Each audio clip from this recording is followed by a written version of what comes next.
Tribes பார்வையாளர்களுக்கு வணக்கம். இன்று நம்மோடு இணைந்துள்ள சிறப்பு விருந்தினர் முன்னாள் எம்எல்ஏ மதிப்பிற்குரிய திரு நிஜாமுதீன் அவர்கள். வாருங்கள், அவரோடு உரையாடலாம்.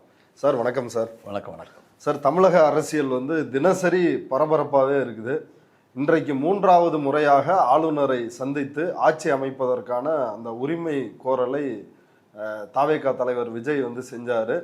ஆனாலும் 120 கிடைச்சிருச்சு, 120 எம்எல்ஏக்கள் ஆதரவு அப்படின்னு தான் ஊடகங்களில் செய்தி வெளியாகிட்டு இருந்துச்சு. ஏன்னா ஏற்கனவே காங்கிரஸ் 5 எம்எல்ஏக்கள் ஆதரவு, அதற்கு பிறகு இன்றைக்கு சிபிஐ சிபிஎம் 4 எம்எல்ஏக்கள் ஆதரவு கொடுத்தாங்க, தலா 2 எம்எல்ஏக்கள். அதே போல் ஐயுஎம்எல் இந்தியன் யூனியன் முஸ்லீம் லீக் அவங்களும் 2 எம்எல்ஏக்கள் ஆதரவு தெரிவிப்பதாக சொன்னாங்க. விசிகாவும் ஆதரிக்கிறது அப்படின்னு ஊடகங்களில் செய்தி ஆணுச்சு.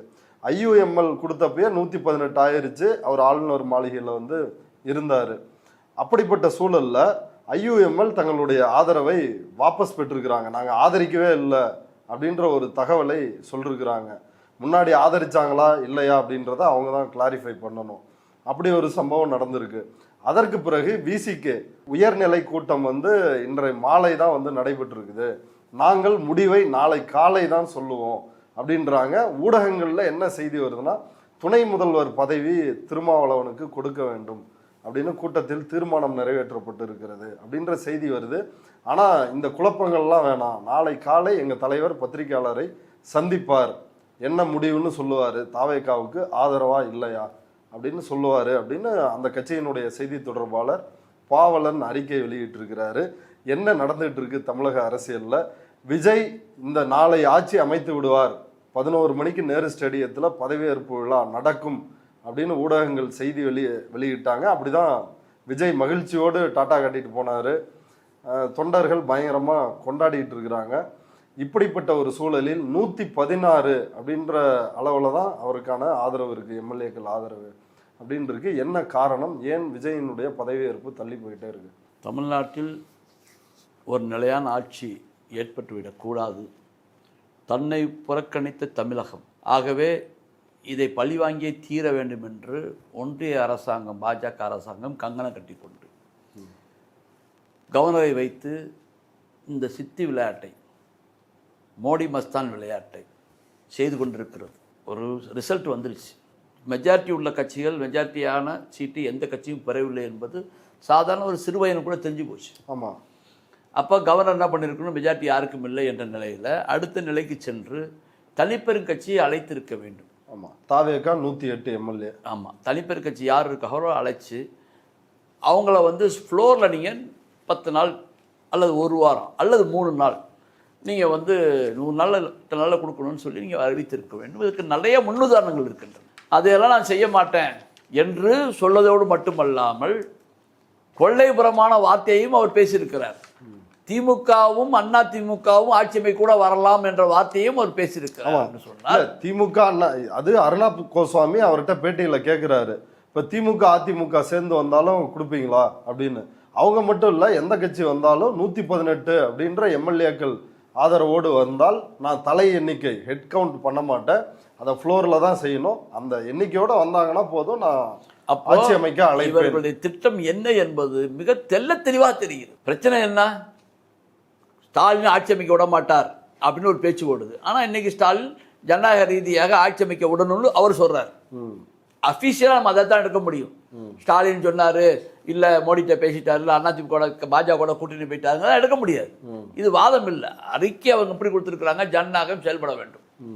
6 மாதத்துக்கு நாங்கள் எந்த டிஸ்டர்ப் பண்ண மாட்டோம். அது கூட தவறான வார்த்தை. தவறாக எந்த கட்சி செஞ்சாலும் எதிர்கட்சி குரல் கொடுக்குறதா முறை. 6 மாதம் விட்டு கொடுக்குறது நியாயம் இல்லை. காமராஜர் சொன்னார் இல்லையா? காமராஜர் சொன்னார், ஏற்றுக்க முடியுமா? காமராஜர் கம்யூனிஸ்ட் ஆட்சி அமைக்கிறத கவுத்து விட்டுவிட்டு அவர் அந்த வன்னிய படையாட்சி ராமசாமி எழுத்து 14 பேர் எழுத்து ஆட்சியை மாற்றினாரு, காங்கிரஸ் ஆட்சி அமைச்சாரு. அதெல்லாம் நியாயம் எடுக்க முடியுமா? அப்பவே குதிரைப்பெறம் வந்துருச்சுங்க.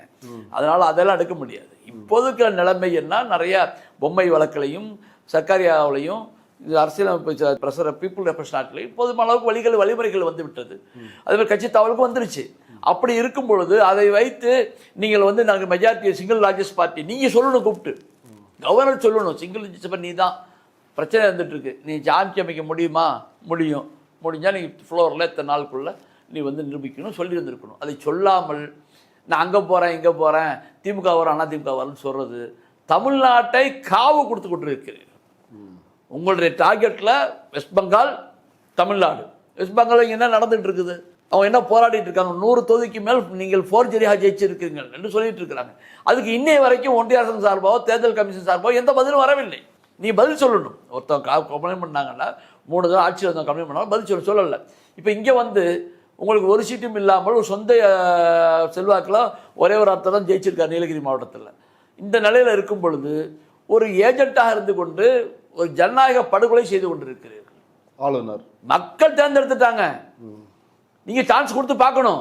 இதெல்லாம் கழிச்சுட்டு போங்க, அப்புறம் பார்க்கலாம் என்ன வருதுன்னு பார்க்கலாமே. அது ஏன் செய்யலை?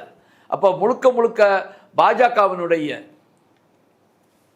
தலையீடு கவர்னரிடம் இருந்து கொண்டிருக்கிறது, கவர்னரே செய்து கொண்டிருக்கிறார். இப்ப இருக்கிற நிலையை பார்த்தா நாளைக்கும் விஜய் பதவியேற்க முடியாது அப்படின்றது தெளிவா தெரியுது. நாளை காலை திருமாவளவன் அவர் என்ன அறிவிக்கிறாரோ அதை பொறுத்து தான் அடுத்த கட்ட நகர்வுகள் இருக்கும் அப்படின்னு தெரியுது. என்ன நடக்கும்? என்னை பொறுத்தவரை இன்னும் ஒரு 4-5 நாளைக்கு பதவியேற்பில் இருக்காதுன்னு தான் கருதுகிறேன். பதவியேற்பு விழா இருக்காதா? இருக்காது. ஏன்? அதுவரை காங்கிரஸ்க்கு பாஜகக்காரர்கள் அவ்வளோ சுலபமாக இவரை விட மாட்டார்கள். ஒன்று, இவர் பாஜக பக்கம் திரும்ப வேண்டும். இல்லை என்று சொன்னால் அது எது வேணாலும் செய்வார். தமிழ்நாட்டில் எவ்வாறு சில சிறு சிறு கட்சிகள் துடைத்தெறியப்பட்டதோ அதே போல் பாஜகவும் முழுமையாக துடைத்தெறியப்பட்டிருக்கிறது. 91 சட்டமன்ற தொகுதியில் நினைக்கிறது. இத்தனை தொகுதிகளில் அதிமுக டெபாசிட் இழந்திருக்கிறது. மிகப்பெரிய கட்சி தமிழ்நாட்டில் கிட்டத்தட்ட 3 1 பங்குக்கு மேல், கிட்டத்தட்ட 91 3 1 பங்கு, 71 91 எனக்கு தெரியல, ரெண்டுமே 3 1 பங்கு தான் கிட்டத்தட்ட அளவிற்கு டெபாசிட்டை இழந்ததாக செய்திகள் வெளிவந்து கொண்டிருக்கின்றன. விஜய் வேகமாக வந்தாருங்கிற அந்த பிரமிப்பில் இந்த அரித்மெட்டிக் கால்குலேஷன்லாம் வெளியே வராமையே மறைக்கப்பட்டுருச்சு. அப்போ என்ன நடக்குது, இந்த கட்சியுடைய நிலை என்ன, அந்த தலைமை என்ன செய்து கொண்டிருக்கிறது? 91 தொகுதியில் டெபாசிட் இழந்திருக்கிறது சொன்னால் 2வது இடம் 3வது இடம் 4வது இடம் ஒரு பக்கம் இருக்கட்டும். அப்போ மற்ற தொகுதியில் அடுத்த தேர்தலில் என்ன ஆகும் என்பதை என்னைக்காவது ஒரு நாள் அதிமுக தலைமை உணர்ந்திருக்கிறதா? போகாத கூட்டணி, செல்லக்கூடாத கூட்டணியில் வைக்க விளைவல்லவா இது? பாஜக 11% வாக்குகளை பெற்றிருக்கிறது கொஞ்சம் பாராளுமன்ற தேர்தல் என்றார்கள். அந்த வாக்குகள் இங்கே எல்லாம் போலி பிம்பமாக காட்டப்பட்டது அல்லவா? 18-20 வரைக்கும் சொன்னாங்க. ஆமா, இல்லையே, பேச்சே காணுமே. பாஜக பேச்சு, அண்ணாதிமுக பேச்சே காணுமே. இப்போ நீங்க எப்படி குறுக்கு வழியத்தானே கண்டுபிடிச்சிட்டு வர்றீங்க இப்போ. ஆகவே மக்களுடைய தீர்ப்பை மதித்து விஜயை ஆட்சி அமைக்க அனுமதிக்க வேண்டும். இல்லை, இப்போ 4 நாளுக்கு பதவி ஏற்க முடியாது. ஆமாம் சார், நாளைக்கு சனிக்கிழமை ஞாயிற்றுக்கிழமை வந்துடுது, பண்ணலாம். ஆனால் கவர்னர் முடிவெடுக்க மாட்டார். ஓகே, இப்போ நாளைக்கு தான் மறுபடியும் 10ஆம் தேதிக்குள்ள பதவி ஏற்று ஆகணும்ல. 10ஆம் தேதிக்குள்ள பதவி ஏற்கணும். இல்லைன்னு சொன்னால் என்ன பண்ணுவாங்க? நீங்கள் சான்ஸ் கொடுக்கணும்ல. இல்லை, கோர்ட்டுக்கு போவார் அவர், நீதிமன்றத்தை நாடுவார். சிங்கிள் லார்ஜஸ்ட் பார்ட்டி கூப்பிடவே இல்லை. அதுக்கும் சில பேர் சமூக வலைதளத்தில் எழுதுறாங்களே, அது திரும்ப இன்னொரு கிட்னியை எடுக்கிறதுக்கு போய் நிற்கிறது தான் அப்படின்ற. இன்னொரு கிட்னி நீங்கள் தாமதித்தால் ஏற்கனவே பெற்ற வாக்குகளை விட அவருக்கு மேலே அனுதாபம் கூடுமே ஒழிய குறையாது என்பதை புரிந்து கொள்ள வேண்டும். ஓகே, அப்போ தேர்தல் வரும்ன்றீங்க. தேர்தல் முடக்கிடுவாங்க, கவர்னர் ஆட்சி நடக்கும். ஓ, அதுதான் பாஜகவோட திட்டமா? ஆமாம், அதனால தானே இப்போ அறிவிச்சிருக்காங்க பிஎம்சி திட்டத்தை நான் கொண்டு வரேன்ட்டு. ஏயா ஃப்ளோரில் கவர்மெண்ட் இல்லை, நீ இப்போ போய் வந்து நான் செயலாளர்கிட்ட கையெழுத்து வாங்குறேன்னு சொன்னால் யாரை ஏமாற்ற பார்க்குற?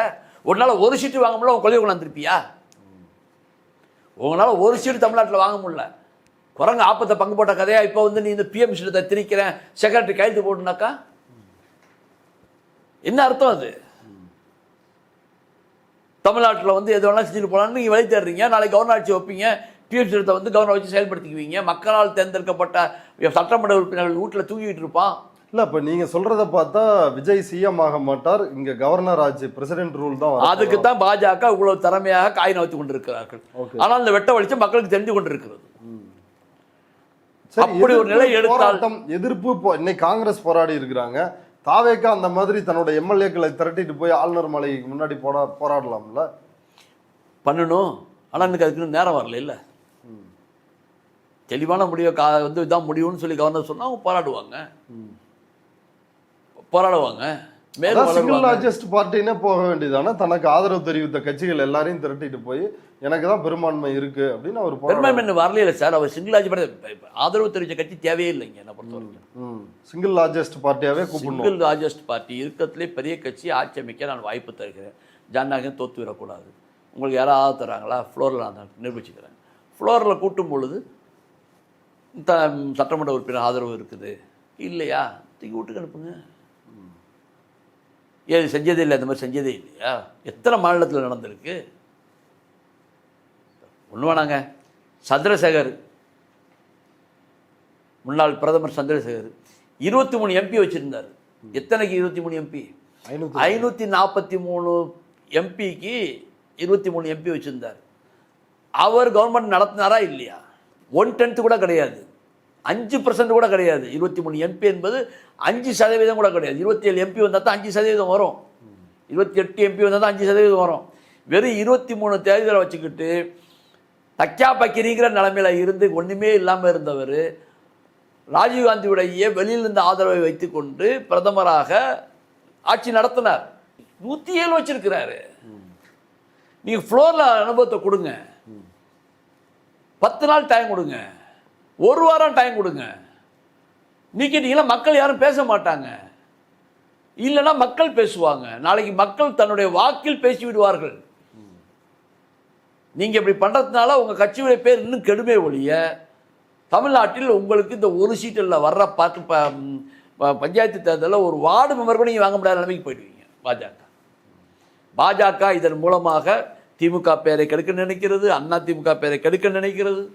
யாரோ ஒருத்தரை வைத்துக்கொண்டு அவர் வீட்டில் போய் பேசணும், ஆடிட்டர் அவர் வீட்டில் பேசின மாதிரிலாம் நிலைப்பாடை கொண்டு வந்துட்டு இருக்கிறது. ஆகவே இது தமிழ்நாட்டு நலனுக்கு நல்லதுமல்ல, உகந்ததுமல்ல. உங்கள் பேச்சுக்கு தமிழ்நாடு அடிபணியாது. இன்னைக்கு வந்து சிபிஐயினுடைய மாநில செயலாளர் மு வீரபாண்டியன், சிபிஎம்னுடைய மாநில செயலாளர் சண்முகம், இவங்க 2 பேரும் ப்ரெஸ்ஸை சந்திக்கிறாங்க. திருமாவளவன் ஜூம் மீட்டிங்கில் இருக்கிறாரு, 6:30 மணிக்கு வருவார், நாங்கள் 3 பேரும் சேர்ந்து திரும்பவும் ப்ரெஸ் மீட் கொடுப்போம். ஆனால் அவர் வந்து தாவேகாவை ஆதரிக்கின்ற இந்த முடிவில் தான் வந்து இருக்காரு அப்படின்ற ஒரு செய்தியை சொல்கிறாரு. அவர்கள் வெளியிலிருந்து தாவேகா ஆட்சி அமைப்பதற்கு நாங்கள் ஆதரவளிக்கிறோம், நாங்கள் கூட்டணிக்கு தாவேகாவோடு போகலை, அமைச்சரவையில் பங்கு கேட்கலை அப்படின்றத தெளிவுபடுத்திட்டாங்க. மாநில நலன் சார்ந்த பிரச்சனைகளுக்கு நாங்கள் திமுகவோடு போராடுவோம், அவங்களோட நாங்கள் தொடருவோம் அப்படின்றதையும் தெளிவுபடுத்தி இருக்கிறாங்க. ஆனால் விடுதலை சிறுத்தைகள் இன்னும் அவர்களுடைய முடிவை தெளிவுபடுத்தலை. இன்று இரவு வந்து திருமாவளவன் முன்னாள் முதலமைச்சர் மு.க. ஸ்டாலினை போய் சந்திச்சிருக்கிறாரு. என்ன நடக்குது? இன்னொரு புறம் அவர் துணை முதல்வர் பதவி கேட்பதாகவும் ஒரு தகவல் வந்திருக்குது. தாவேகா துணை முதல்வர் பொறுப்பு திருமாவளவனுக்கோ அல்லது அவரது கட்சி எம்எல்ஏக்களுக்கு தருவாங்களா? எதனால 116ஓட நிற்குது? விசிக 2 எம்எல்ஏக்கள் சேர்ந்துட்டா 118 ஆயிருச்சு. ஏன் அந்த இழுபறி நீடிக்குது? திருமாவளவன் அவர்கள் மதச்சார்பின்மையை ஆதரிக்கக்கூடிய 3 கட்சிகள் நாங்கள் சேர்ந்து கிட்டத்தட்ட ஒன்றா முடிவெடுத்து அறிவிப்போம் என்று சொன்னார்கள். 2 கம்யூனிஸ்ட் கட்சிகளுக்கும் திருமாவளவனுடைய கட்சிக்குமே வித்தியாசம் இருக்கிறது. இவங்க வந்து அகில இந்திய கட்சி, இவர்களுடைய நிலை இங்கேயும் முடிவெடுக்கணும், அகில இந்திய முடிவெடுக்கணும். விசிகாவை பொறுத்தவரை எழுச்சி தமிழர் திருமாவர்களை மையப்படுத்தப்பட்ட கட்சி, அவர் உயர்மட்ட குழுவில் வச்சு அவர் பேசி முடிவெடுத்துக்குவாங்க. அந்த நிலையில் சிபிஎம்ஐ பொறுத்தவரை தேர்தல் ரிசல்ட்டுக்கு முந்தின நாள் 3ஆம் தேதியே அவர்களுடைய பெரிய தலைவர்கள் ஒருவரான பாலகிருஷ்ணன் அவர்கள், நாங்கள் வந்து திமுகவால் காயப்பட்டுட்டோம், அவங்களோட இணைஞ்சு செயல்பட மாட்டேங்கிறத முன்கூட்டியே சொல்லிடுறாரு, முன்கூட்டியே வெளிப்படுத்திடுறாரு. அவர் தான் ஃபஸ்ட்டு வெளிப்படுத்தினது அந்த மேட்ரு. அதோடு அது நின்று போச்சு. அப்புறம் தாவேகா வந்த பிறகு அந்த அவர்கள் அந்த முறையை தான் எடுப்பார்கள் என்பது உள்ளங்களில் அள்ளி போன எல்லோருக்கும் தெரிஞ்சு போன விஷயம். அப்போ சிபிஎம் எடுத்தால் சிபிஐயும் அதை ஒட்டி தான் போகுங்கிற நிலையில் இருக்கக்கூடிய சூழ்நிலையில் அவர்கள் உடனடியாக ஏற்கனவே எடுத்து வைத்த முடிவு என்ற காரணத்தினால அவர்கள் அறிவிச்சிட்டாங்க, வெளியே வந்துருச்சு. திரும்ப அவர்கள் இன்னைக்கு தான் கூட்டம் போட்டிருக்கிறார். அவர் துணை முதலமைச்சர் கேட்டாரா இல்லையா என்பது எதுவுமே தெளிவுபடுத்தாத விஷயம். 2வது அவர் சிபிஐ சிபிஎம் இடதுசாரிகளோட நாங்கள் நீண்ட ஆண்டுகளாக பயணிச்சுட்டு வர்றோம், அவர்கள் எடுக்கின்ற முடிவை ஒட்டித்தான் நாங்கள் வந்து முடிவை எடுப்போம் அப்படின்றதையும் சொல்லியிருந்தாரு. அப்ப அவர்களை விட்டு முடியும்னா அன்கண்டிஷனல் சப்போர்ட் தான் கொடுக்கணும். எந்த எதிர்பார்ப்பும் இல்லாம நிபந்தனையற்ற ஆதரவு ஆதரவு கொடுத்துருக்காங்க. அப்ப அன்கண்டிஷனல் சப்போர்ட் கொடுக்கணும்னு சொன்னா நீங்க துணை முதல்வர் கேட்க முடியாது. அப்ப துணை முதல்வர் கேட்கலை என்ற நிலை தான் வரும். ரெண்டாவது, துணை முதல்வர் கேட்க என்ற வாதத்தை என்னால் ஏற்றுக்கொள்ள முடியவில்லை. ஏன்னா கடந்த சட்டமன்ற தேர்தலில் திருமாவர்கள் நான் பாராளுமன்ற உறுப்பினரை ராஜினாமா செய்துவிட்டு நான் போட்டியிடுகிறேன் என்று ஒரு முடிவு எடுத்தார். பின்பக்கம் அதை வந்து ரிவர்ஸ் வாங்கிட்டு இல்லை நான் மற்றவர்கள் கொடுத்துட்டு நான் பண்ணலை அப்படின்னு சொல்லிட்டார். இப்போ அவர் வந்து இன்னும் உறுப்பினராக இல்லை. அது உறுப்பினராக இல்லாத இருக்கக்கூடிய சூழ்நிலையில் எந்த சீட்டை வாபஸ் வாங்கிட்டு இருக்கிறத அவர்கிட்ட 2 சீட்டு, எந்த சீட்டை வாபஸ் வாங்கிட்டு அவர் எங்கே நிற்பார் அல்லது திருச்சியில் கேட்பாரா, பல விஷயங்கள் இதில் இருக்குது. பல விஷயங்கள் இருக்குது. திமுக கூட சில பேர் திருச்சியில் வந்து முதல்வர் நிற்க சொல்லலாம், முன்னாள் முதல்வர் அவர்களை ஸ்டாலின் அவர்கள் நிற்க சொல்லலாம் அப்படின்னு சொன்னாங்க. அதுக்கப்புறம் குடும்பத்திலே வந்து ஒரு மகேஷை நிற்க சொல்லுவாங்க. எல்லாமே உறுதிப்படுத்தப்படாத தகவல் பறந்து கொண்டே இருக்குது. அது அப்புறம் உள்ள மேட்ரு. ஆனால் இப்போதைக்கு திருமாவர்கள் கேட்பார்கள்னு சொன்னால் திருமா வந்து எம்எல்ஏ வருவாரா, இதெல்லாம் பல கொஸ்டின் இருக்குது. அதனால் திருமாவர்கள் தெளிவான முடிவை நாளை காலை அறிவிப்பதாக சொல்லியிருக்கிறார். அது வரைக்கும் அவன் வெயிட் பண்ணி தான் பார்க்கணும். இந்த நிலை தான் இருக்குது. இப்போதைக்கு வந்து 4 உறுதி ஆயிடுச்சு. முஸ்லீம் லீக் 2 ஆதரித்து அந்த செய்தி வந்து இல்லை வந்து சொல்லி அவங்க வந்து தாவேகாவிற்கு ஆதரவில்லை, நாங்கள் வந்து திமுக கூட்டணியில் தான். ஆமாம், ஸ்டாலினை போய் பார்த்துட்டு வந்து அந்த செய்தியை சொல்லியிருக்கிறாங்க. ஓகே, அவரும் மீட் பண்ணியிருக்காங்க. ஓகே, திருமாவளவனும் மீட் பண்றாரு, இவரும் மீட் பண்ணியிருக்காங்க. கூட்டணி கட்சி தானேங்க, ஒருத்தர் கலந்துக்கத்தான் செய்வாங்க. ஆனா இவர் எடுக்கிற முடிவுக்கு தளபதி மேல் ஸ்டாலின் மேல் பழிபடக்கூடாது. அந்தந்த கட்சிக்கு சுய அந்தஸ்து சுயநிர்ணயம் ஒன்று இருக்குது. இப்போ நீங்கள் பாட்டில் போய் நான் பாட்டில் ஒரு முடிவு எடுத்துக்கிட்டு நான் ஸ்டாலினை பார்த்துட்டு வந்தாக்க ஸ்டாலின் இதை திணித்தாரா என்ற கெட்ட பேர் வந்துடும். அதை இவர்களும் செய்யக்கூடாது. இது போன்ற காரியத்தை முன்னாள் முதல்வர் அவர்களும் அனுமதிக்கக்கூடாது. இல்லை, அவங்க இன்னைக்கு சண்முகம் அவரோட ப்ரெஸ் மீட்லேயே சொல்லிட்டாரு, விஜய் ஆட்சி அமைக்கிறத நான் தடுக்க போறதில்லைன்னு ஸ்டாலின் சொல்லிட்டாரு. ஸ்டாலின்ட்டு அப்ரூவல் வாங்கி தான் இந்த முடிவு எடுக்கிறீங்களா அப்படின்னு கேட்டதுக்கு அப்படி இந்த கேள்வியே தப்பு, நாங்கள் ஒரு சுயேட்சையான கட்சி, இண்டிபெண்டன்ட் பார்ட்டி, இது நாங்கள் எடுத்த முடிவு அப்படின்னு அவர் சொல்லிட்டாரு. ஆமாம், அதான் முடியும், அதான் சொல்ல முடியும். அவர் எப்படி கம்யூனிஸ்டில் வந்து அப்போ கம்யூனிஸ்டுக்கு 2 சீட்டு தரேனானே ஏற்றுக்குவாங்களா அவங்க? அதனால் இவங்க சொந்த முடிவு தான். அதனால் அதுக்கு ஒரு மரியாதை கூட இருக்கிறாங்க, ஒரு கலந்துக்கிறதுனால வந்து அதை முடிவை எடுத்துக்கான்னு சொல்ல முடியாது. அந்த மாதிரி ஒரு கட்சி சொல்லுமே, ஆனால் அந்த கட்சி தன்னுடைய சுய நிர்ணயத்தை இழக்கிறதுன்றதை போகும். ஓகே, இப்போ இன்னொரு புறம் இன்னொரு முக்கிய பரபரப்பான செய்தி என்ன போயிட்டு இருக்குதுன்னா, அமமுகவினுடைய மன்னார்குடி தொகுதியில் வெற்றி பெற்ற சட்டமன்ற உறுப்பினர் காமராஜ், அவர் அமமுகவில் டிடிவியோட தான் இருந்திருக்கிறாரு. அவர் வந்து காமராஜ், ஆமாம் காமராஜ், அவர் வந்து எடப்பாடி முதல்வராக்க வேண்டும், அவரை ஆட்சி அமைக்க அழைக்கணும் அப்படின்னு ஒரு ஆதரவு கடிதம் அவரும் டிடிவி தினகரனும் கையெழுத்திட்டு ஒரு கடிதம் வந்து அவர்கிட்ட டிடிவி கிட்ட வந்து சேருவதற்குள் அவர் ஃபோனை சுவிட்ச் ஆஃப் பண்ணிட்டாரு. மீடியாவில் பார்க்குறேன் அவர் தாவேக்காவோட பேசிகிட்டு இருக்கிறதா வந்து தகவல் வருது. அங்கே குதிரை பேரம் நடக்கிறது. தாவேக்கா தூய சக்தியா, ஆட்சிக்கு வர்றதுக்கு முன்னாடி அப்படி எம்எல்ஏக்களை விலைக்கு வாங்குன்ற வேலையில் ஈடுபட்டிருக்கிறாங்க. அதனால் அவர் ஏற்கனவே கொடுத்த கையெழுத்திட்டு எடப்பாடிக்கு ஆதரவாக அவரை முதலமைச்சராக ஆட்சி அமைக்க அழைப்பு விடுக்கின்ற அந்த உரிமை கோரல் கடிதத்தை நான் போய் ஆளுநரை சந்தித்து கொடுத்துட்டு வர்றேன் அப்படின்னு ஆளுநர் மாளிகைக்கு வெளியே இருந்து பேட்டி கொடுத்துருக்காரு. இது பற்றி என்ன நினைக்கிறீங்க? ஒரு கட்சி சட்டமன்ற உறுப்பினருடைய கடிதம், அதை உறுதிப்படுத்த வேண்டிய கடமையும் கட்டாயமும் தினகரன் அவருக்கு தான் இருக்குது. அங்கே கடிதத்தை காமராஜ் அவர்கள் மறுத்துவிட்டால் என்னவா? நான் கையெழுத்து போடலன்னு சொன்னாலோ, அது என்ன அனுமதி இல்லாமல் கொடுத்த கடிதம்னு சொன்னாலோ, அல்லது நான் அப்போ தான் கொடுத்தேன் இப்போ நான் மறுத்துட்டு மாறுறேன் என்ன வச்சு இவங்க பேரம் பேசுகிறாங்கன்னு சொன்னாலோ, இது என்ன ஆகும்னு எல்லாருக்கும் தெரியும். ஆகவே அந்த கடிதத்தை உறுதிப்படுத்தக்கூடிய கடமை அந்த சட்டமன்ற உறுப்பினர் தான் இருக்குது. அவர் கட்சியில் ஒரே உறுப்பினர் தான், 2/3 1/3 கிடையாதுங்க. அவர் தான் 1/3, அவர் தான் 2/3, அவர் தான் 100%. ஆகவே படம் போச்சு தான் புடிச்சிட்டாங்க டிவிக்கு. அது என்ன அவர் வந்து சொல்லணும்ல, அது இவர் தானே சொல்லியிருக்கிறாரு, அவரில் சொல்லணும். ஆளுநர் இது சம்பந்தமா விசாரணை நடத்தணும். எப்படி நடத்துவார் ஆளுநர்? ஆளுநருக்கு விசாரணை நடத்துற அதிகாரம் இருக்கா? இல்ல, இப்போ ஒரு மாறலா வந்து கேள்வி எழுப்புறேன்னு, இப்ப திமுக தீய சக்தி அப்படின்னு சொல்லிட்டு திமுக கூட்டணி கட்சிகளுடைய ஆதரவோடு தான், அது அவங்களா முடிவு பண்ணி தான் வர்றாங்க. ஃபர்ஸ்ட் காங்கிரஸ் வராங்க, அவங்க கூட்டணியவே உடைச்சிக்கிட்டு வந்துடுறாங்க. மற்றவர்கள் நாங்கள் வந்து திமுகவோடு தொடர்கிறோம் அப்படின்னு தான் சிபிஐ சிபிஎம் வந்து ஆதரவு கொடுத்துருக்குறாங்க.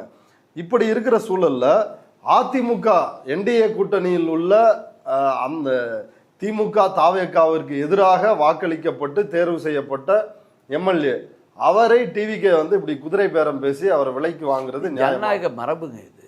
குதிரை பேரம் பேசுறதா? குதிரை பேரம் பேசுறது இல்லை. நீங்க சொன்னீங்கல்ல இவர் எதிர்த்து நின்றவங்க மாறுறாருன்றா, அது ஜனநாயக மரபு.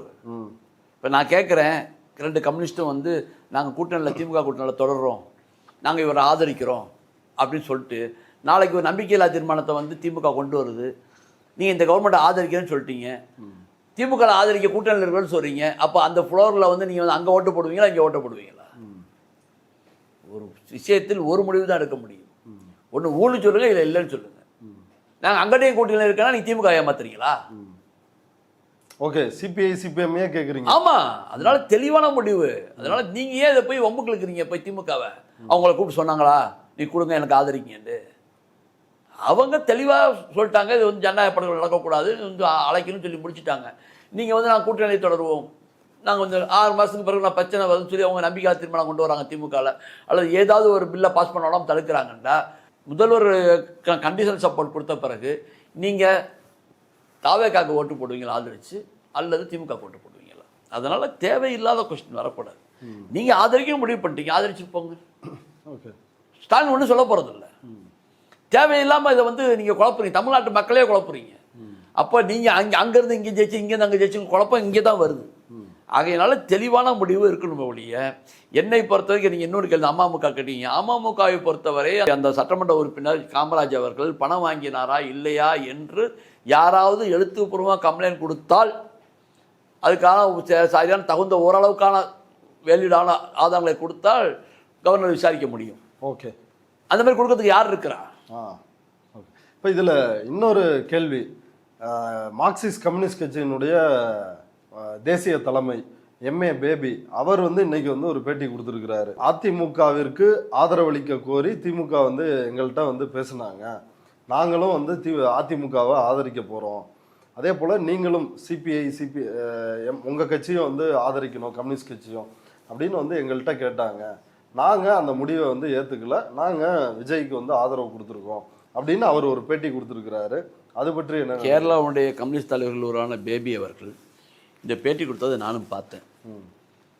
இது எந்த அளவுக்கு உண்மை என்பது எனக்கு தெரிய வரல. அப்படி தெரிஞ்சிருந்தா அது தவறு தான். ஏன்னா திமுக அண்ணா திமுக என்பது நேர் எதிர் சக்திகள். கிட்டத்தட்ட அந்த கட்சியிலேருந்து அது பிளவுபடுது. யாரை ஒழிக்கணும்னு யார் பாடுபட்டாங்களோ அந்த அளவுக்கு ஒரு நிலையை திமுக எடுக்காது, எடுக்கவும் மாட்டார்கள். எடுத்தால் கட்சியினுடைய ஸ்திரத்தன்மை கெட்டுப்போகும். அதே மாதிரி அதிமுகவுடைய பொருள் என்ன? ஆன்டி திமுக தான். ஜெயலலிதாவை கலைஞர் அவர்களை கருணாநிதி என்று சொல்ல வேண்டும், கலைஞர் என்று சொல்லக்கூடாதுன்னு உத்தரவிட்டவர் ஜெயலலிதா. இதை மறுக்க முடியாது. கூட்டு விசாரணையில் வந்து நீங்கள் கலைஞர்னு சொன்னால் கட்சி விட்டு நீக்கலாம் இருக்கிறாங்க. அப்படி இருக்கிற சூழ்நிலையில் இப்படி ஒரு முடிவை சந்தர்ப்பத்துக்கு எடுத்தால் இது யாரை இவர்கள் சரியான ஆள் இல்லை என்று சொல்லுகிறார்களோ அவர்களுக்கு வலுவாக அமைதி, தாவேக்காவுக்கு மேலும் வலுப்பெற்றுவிடும். ஆகவே இது போன்ற நிலையற்ற பேச்சுக்களுக்கு பெரிய கட்சிக்காரர்கள் இடம் கொடுத்து விடக்கூடாது, அது நல்லதும் அல்ல. இதில் இன்னொரு கேள்வி என்னன்னா, விஜய் இப்போ முதல் முறை கொடுத்தாரு, ஆட்சி அமைக்க அழைப்பு விடுக்கல ஆளுநர் அர்லேக்கர். மீண்டும் 2வது முறை பார்த்தாங்க, அப்பையும் ஆட்சி அமைக்க அவர் ஆளுநர் வந்து இவருக்கு அழைப்பு விடுக்கல. இன்றைக்கு 3வது முறையாக போய் பார்த்து 116 தான் வந்திருக்குது அப்படின்னு இப்போது வரைக்கும் அவரை ஆட்சி அமைக்க அழைப்பு விடுக்கவில்லை விஜய். ஆனால் ஒரு வார்த்தை கூட பேச மாட்டுறாரு. ஆனால் மற்ற இன்றைக்கு ஆதரவு தெரிவித்தவர்கள் சிபிஐயும் சிபிஎம்மும் ஏன் காங்கிரஸும் கூட அவர் வந்து பாஜகவுக்கு எதிராக மதச்சார்பின்மைக்காக உரத்த குரலில் பேச வேண்டும் அப்படின்னு இவங்க தான் வலியுறுத்திட்டு இருக்கிறாங்க. விஜய் மௌனமாக தானே இருக்காரு. இல்லை, ஆரம்பத்தில் சொல்லும் பொழுது பாஜக எனக்கு கொள்கை எதிரி என்று பிரகடனப்படுத்தி அது மட்டும் தான் சொன்னாரு. ஆமாம், வேற எதுவுமே சொல்லலையே. ஆமாம், ஆனால் வரைக்கும் எதுவும் பேச பாஜக சார்பான எந்த கூட்டணிகளிலும் நான் சேர மாட்டேன்னு சொல்லி இன்னைக்கு பாமக கிட்டத்தட்ட வரக்கூடிய சுச்சுவேஷனில் இருக்கிறதுனால கூட சொல்கிறாங்க. அது உண்மையாக பொய்யா தெரியாது. பாமக வந்து அதிகமான நேரங்களில் காட்சிகளை மாற்றக்கூடிய கட்சியாக இருந்திருக்கிறது. காங்கிரஸும் அவங்களோட அறிக்கையில் அதை தெளிவுபடுத்தியிருக்கிறாங்க, கம்யூனல் ஃபோர்ஸ் மட்டும் வரக்கூடாது சொல்லியிருக்கிறாங்க. ஏற்கனவே வந்து பாமக பல கட்சிகள்கிட்ட மாறி மாறி கூட்டணி வச்ச கட்சி. இப்போ இவ்வளோ பெரிய சந்தர்ப்பம் ஆட்சியில் பங்கோடு வரும்பொழுது நிச்சயமாக எடுப்பார்கள். ஆனால் இன்னை வரை பாமகவை ஒரு வார்த்தை கூட விஜய் அழைக்கவில்லை. இது யாருக்கு தெரியும்? அமமுக எம்எல்ஏ கிட்ட பேசியிருக்கிறாங்க. எம்எல்ஏ பேசி கட்சி ரீதியாக அழைத்திருக்கிறார்கள். அதுதான் பேசு. அதிமுகவில் சிவி சண்முகம் போர்க்குடி தூக்குறாரு அப்படின்றது வந்து 2 நாளைக்கு முன்னாடியே செய்தி. அது வந்து இன்னும் உறுதிப்படுத்தப்படலை. சிவி சண்முகம் போர்க்குடி தூக்குனாருங்கிறது உறுதிப்படுத்தப்படலை. இன்னைக்கு வந்து எடப்பாடி போய் சமரசமாக பேசிட்டு வந்திருக்கிறார். என்னை பொறுத்தவரை பாமகவை இப்போ சிபிஐக்கு, சிபிஎம்முக்கு, முஸ்லீம் லீக்குக்கு, திருமாவளவனுக்கு தொடர்பு கொண்ட விஜய் அவர்கள் இதுவரை பாமகவை தொடர்பு கொள்ளவே இல்லை. பாமகவுடைய எம்எல்ஏக்கள் அப்போ அவங்க சாலிடாக மேற்ற முடியக்கூடிய நிலையில் கூட இன்னும் தொடர்பு கொள்ளலை. அவங்க அந்த பாஜக கூட்டணியில் யாரையும் நாங்கள் தொட மாட்டோம் என்ற நிலையில் இருந்து கொண்டு இருக்கிறார். அதனால் நாமளாக பிடிச்சி அவர் பாஜகவுக்கு ஆதரவாளாக தள்ள வேணாம். அவர் வந்து பாஜகவுக்கு எதிர்ப்பாக தான் சொல்லிட்டு இருக்கிறார். அது கூட இருக்க கட்சிகளும் விடாது, கம்யூனிஸ்ட்டும் விடாது, காங்கிரஸும் விடாது. நம்பிக்கையான கட்சியாக இருக்குது. திருமாவளவன் போனாலும் விட மாட்டார். ஆகவே அதை பற்றி நம்ம அதிகமாக யோசிக்க வேண்டிய அவசியம் இல்லை. ஆனால் அந்த கட்சியுடைய சில பேர் பேட்டி கொடுக்குறாங்க. அவங்க கொள்கையும் புரியாமல், ஒன்றும் புரியாமல். ரொம்ப ஒரு லேடி ஒருத்தவங்க பேட்டி ஒன்று பார்த்தேன். பேர் வந்து கீர்த்தனா. அது என்னென்னமோ லூசுத்தனமாக பேசுது. அது என்னத்தை தான் சொல்லுது? மோடிக்கு புகழ் பாடுற என்னென்னமோ சொல்லுது. நான் அது நடந்துச்சு, இது நடந்து சொல்லிட்டு எதுவுமே நடக்காதெல்லாம் உளருது. அப்போ அவங்கெல்லாம் வந்து இந்த மாதிரி ஆளுற பேச்சுனால தான் அந்த கட்சிக்கு தற்கூரி என்ற பெயர் வருது. மேற்றே தெரியாமல் புகழ் பாடுறதுனால தான் தற்கூரி என்ற பெயரை இவர்கள் வாங்கி கொடுக்கிறார்கள். இதையெல்லாம் வந்து தெளிவுபடுத்துறதுக்கு அந்த மக்களுக்கு, அந்த கட்சிக்காரர்களுக்கு பயிற்சியை விஜய் கொடுக்கணும். இல்லைன்னு சொன்னால் கட்சியோட பேர் மேலும் கட்டுப்போகும். ஓகே, இப்போ விஜய் இன்னைக்கு பார்த்து தனக்கு ஆதரவு எம்எல்ஏக்கள் கடிதத்தில் காமராஜ் கடிதத்தையும் கொடுத்துருக்கிறாரு. மன்னார்குடி எம்எல்ஏ, அமமுக எம்எல்ஏ காமராஜ் கடிதத்தையும் கொடுத்துருக்கிறாரு. அதனால தான் அதுக்கு முன்னாடியே சைன் பண்ண கடிதத்தை டிடிவி தினகரன் கொடுத்து புகாராக கொடுத்துருக்கிறாரு. புகாராக கொடுத்தா கவர்னர் யாரோ கடிதம் நல்ல ஒரிஜினல் கேட்பார். கடைசியாக நான் கொடுத்த கடிதம் ஒரிஜினல் தான் அவர் சொல்லுவார். அது உறுதியாயிடும். இதை சைலண்டாக விட்டு போயிருந்துருக்கலாம். தன் கண்ட்ரோல் இல்லை என்பதை சொல்லி கட்சி இல்லாமல் போகக்கூடிய ஒரு நிலையை ஏற்படுத்திடும். ஓகே சார், பொறுத்திருந்து பார்க்கலாம் என்ன நடக்குதுன்னு. நம்முடைய பார்வையாளர்களுக்காக நேரத்தையும் கருத்துக்களையும் பகிர்ந்துட்டு ரொம்ப நன்றி சார்.